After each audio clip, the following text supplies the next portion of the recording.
Hello, so in this particular video, we're going to particularly explore the anxious and the avoidant type of attachments and how they relate to one another. This is a pattern that's very much seen in a lot of couples. As I said in the other video, there is a lot of people that are securely attached. So about 50 people or 50% of the planet is quite securely attached, but have some level or some aspect of themselves that is either in the anxious or the avoidant category. So you can be, let's say, 80% pretty securely attached, but there's some aspect of you, let's say 20%, that is more leaning to the avoidant attachment style.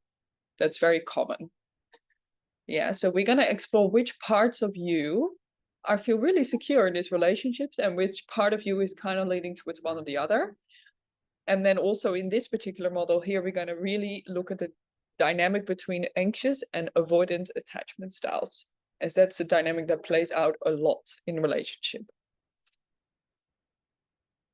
Now, this is on a conscious level what tends to be the pattern that starts to arise.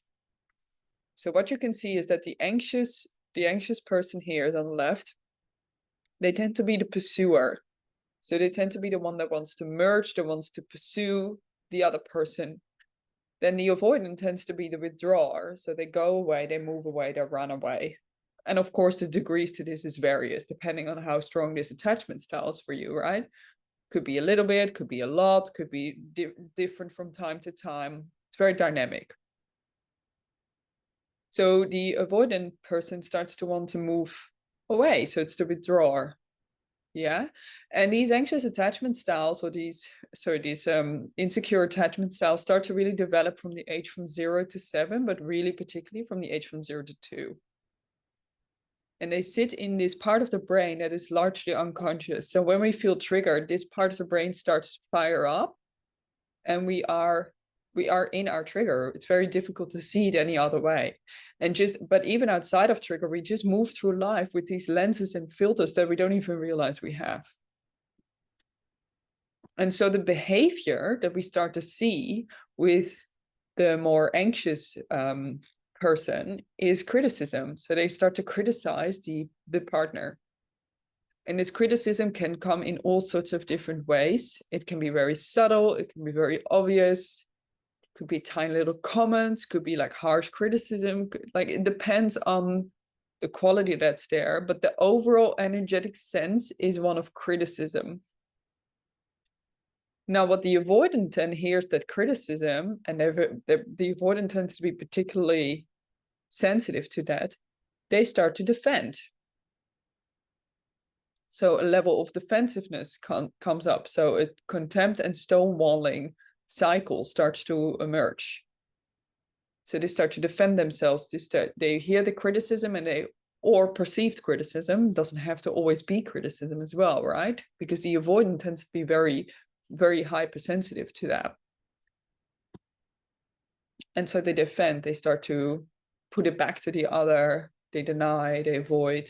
Yeah, all sorts of defensive strategies come up, which can look in different ways as well. And then the anxious attachment hears that, they feel this defensiveness, and they start to criticize more because they want to merge.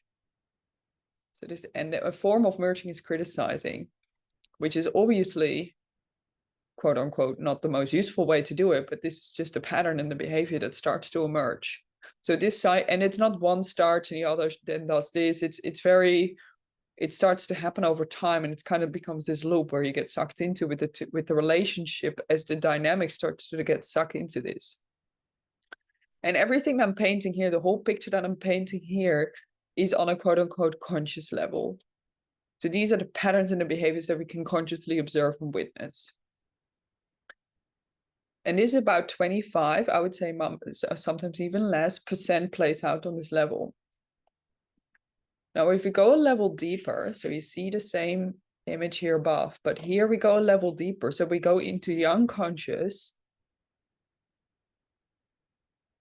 And here you see how most of our real limiting beliefs are on an unconscious level. And about 75 to 80% is actually on an unconscious level. if not more, 90 for some people, depending. Yeah. So if we look at we're just going to go a few steps back, right? So if we look at the anxious attachment style, the one that tends to pursue and tends to criticize, they feel not important and they feel they're not a priority. This might partially be conscious even, but they feel like they're just not really important, not as important as the other person. The other person puts themselves first before them. So they feel that sense of, I'm not important to you. Then they get anxious, frustrated, or angry about that. So that's where the criticism comes from, or that sense of resentment can come from that. Yeah. Anxious, frustrated, angry. Underneath that anxious, frustrated, or angry, they actually feel fear. And they feel fear in the body. And this fear comes from a fear of rejection or abandonment. So they have this deep-seated fear that they will be left or abandoned. And so this is actually the true emotion that's there. They feel that in the body. The first emotion is fear. The secondary emotion is anxious, frustration, angry. The meaning making is, I'm not important, I'm not a priority, and now I start to criticize. This tends to be the cycle and the limiting beliefs underneath the cycle. Now, if we go to the other end, to the avoidant withdrawing person, who is more in a defensive pattern there, what they feel like is, I'm not getting it right, I'm doing something wrong. That's their sort of maybe partially still conscious belief. Something, I feel criticized because I feel like I'm doing something wrong constantly. Yeah. So they shut down. They tend to go more inward. They shut down or they move away.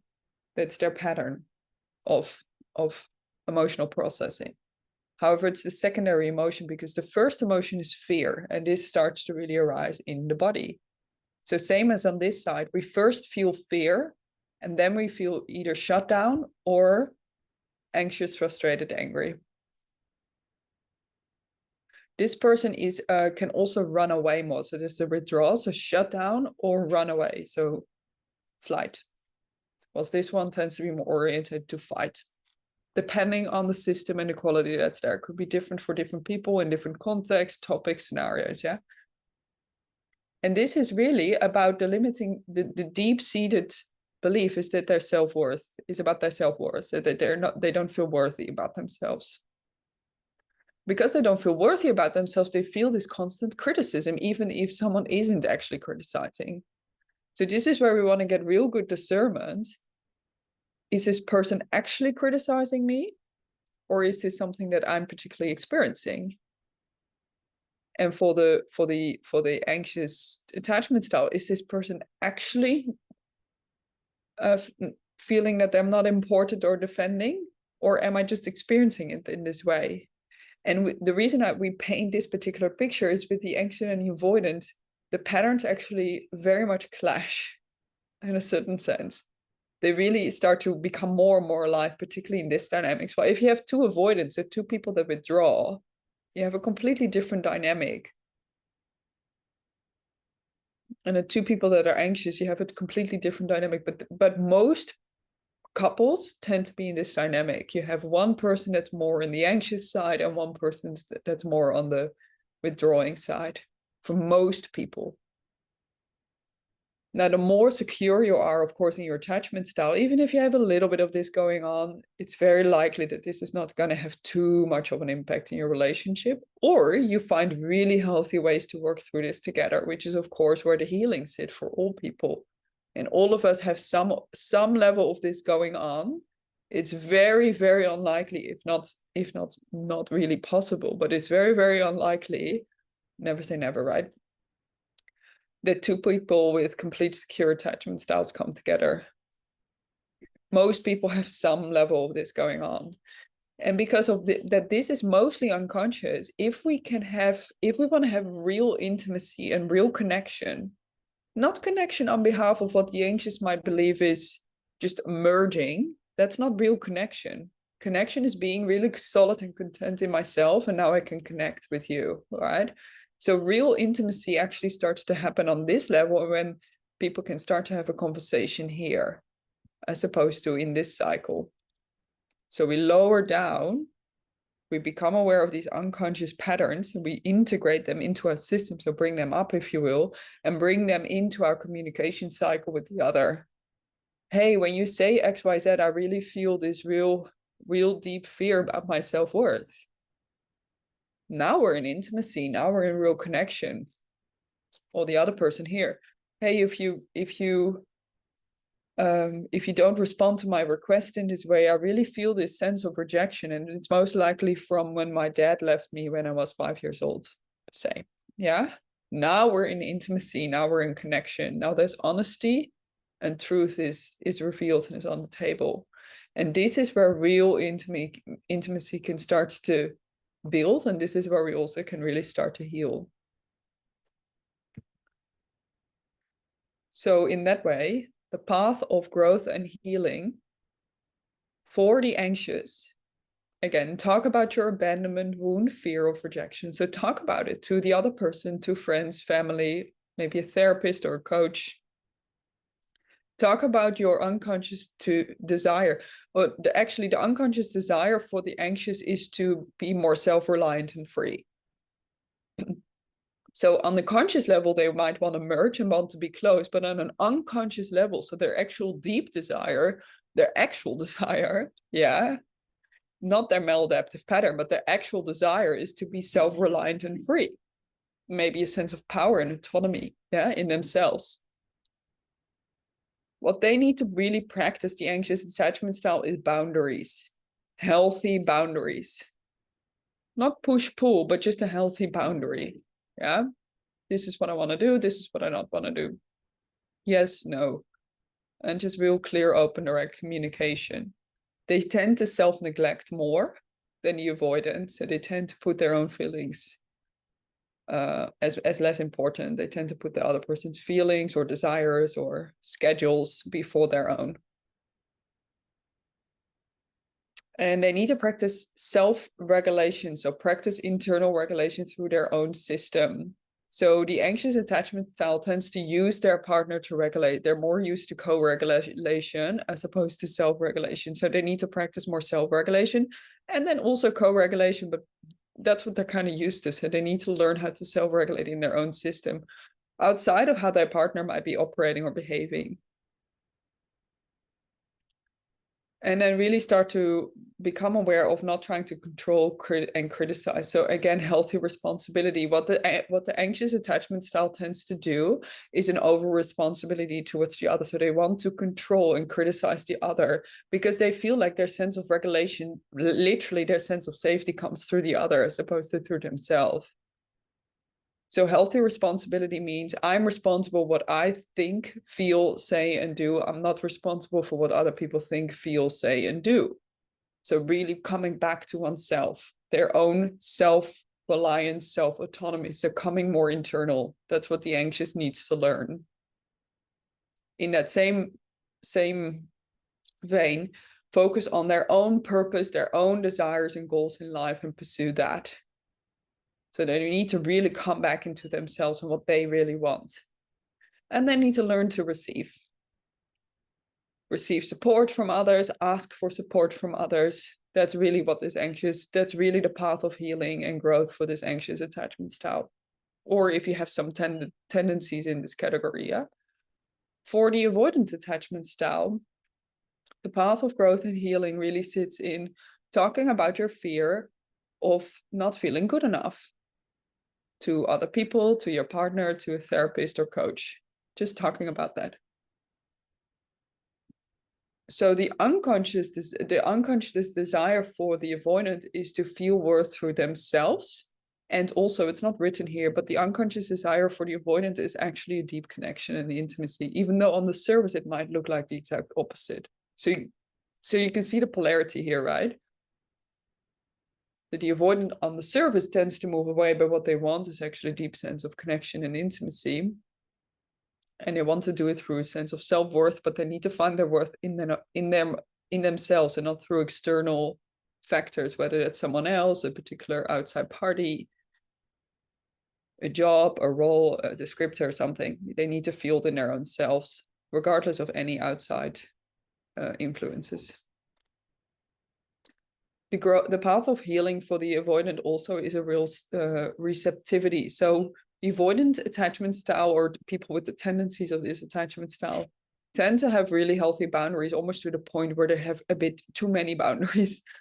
Yeah, in the sense of like, it's good to have healthy boundaries, but almost like, I won't do anything for you, or this is really what I don't want, this is only about what I want, kind of thing. And what we really want to practice in a relationship is, of course, also sometimes we need to meet someone else's desires and kind of putting that sometimes first. Not always, yeah, that's not good, but sometimes something else is more important. So what the avoidant really can start to learn is more receptivity. So come out of their own cocoon of their own selves and start to take in the environment more, and also the other people and the needs and desires of other people. And so the avoidant attachment style actually wants to practice more co-regulation, so more external. So you see how it's the exact opposite of the anxious, yeah? So regulate through someone else, with someone else in the environment as well. And practice a bit more external orientation as opposed to internal orientation. Also, the path of healing really, and a growth for the avoidant attachment style, is understand how your behavior influences others through really healthy empathy. So the avoidant is also called the dismissive sometimes, and there's a reason for that, because they can tend to be kind of dismissive. Oh, you feel that, whatever, kind of thing. And it is a little bit like that. They don't say that, but that's kind of the energetic underneath it, yeah. So really understanding how your behavior and how what you say and do influences others with a healthy responsibility. It's not like you have to be overly concerned about what other people think and feel, but just a healthy sense of empathy around, if I say this, it's probably going to impact someone. Yeah.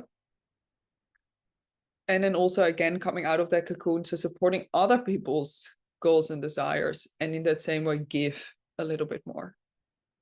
So you can see how it's almost the exact opposite of one another, which is really interesting. And if both parties can gently start to lean into a little bit more of their path of healing, and a little bit more of the actual qualities and traits in the other, which is probably what got them so attracted to the other in the first place, there's more holism and more healthy balance and holism in the whole relationship as a whole.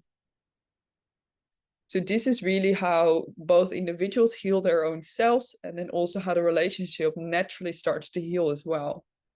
And of course, again, in all of this, willingness is incredibly important. If there's no willingness from either one or two parties, it's very likely that it's not going to happen. So really checking in with yourself first and foremost, and then also with your partner. Are you really willing to work on this?